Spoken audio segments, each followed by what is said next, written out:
بل يوما يدخل النبي صلى الله عليه وسلم كما روى أبي موسى على رجل من الأنصار يدعى أبو أمامة،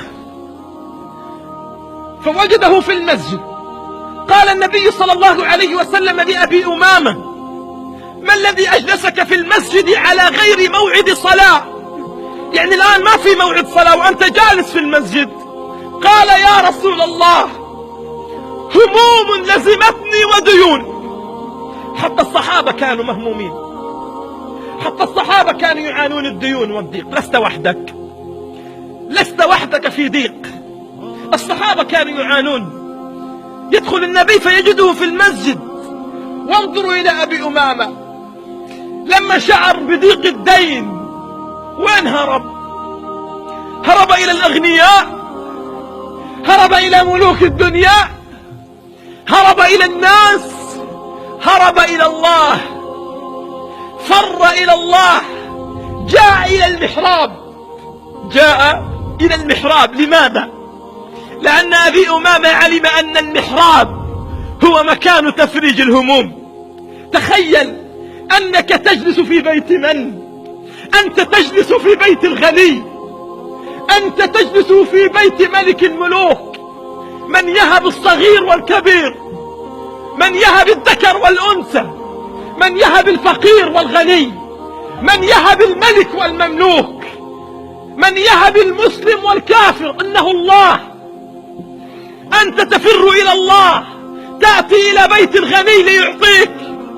لما أصاب بضيق هرع إلى بيت الله، قال: يا رسول الله، هموم لزمتني وديون. فقال النبي صلى الله عليه وسلم: يا أبي أمامة، يا أهل الديون، يا أهل الضيق، يا أهل الهموم، يا من ضاقت عليكم الدنيا بما رحبت، اسمعوا.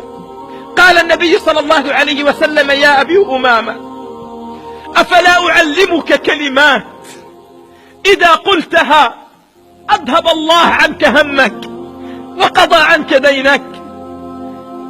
قال النبي صلى الله عليه وسلم: اسمع إلى البشرى. قال: إذا أصبحت وإذا أمسيت قل: اللهم إني أعوذ بك من الهم ومن الحزن، وأعوذ بك من العجز ومن الكسل، وأعوذ بك من الجبن ومن البخل، وأعوذ بك من غلبة الدين وقهر الرجال. يقول أبو أمامة: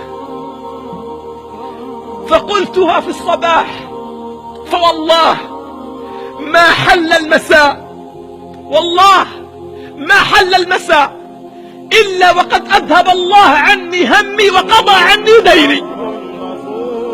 فقط قف على باب الله، فقط اطلب من الله. أنت بمجرد أن تقول يا الله، بمجرد أن تقول يا رب، يقول الله لك: لبيك عبدي لبيك. أرحمك ربي ما أحلمك، ربي ما أعلمك، ربي ما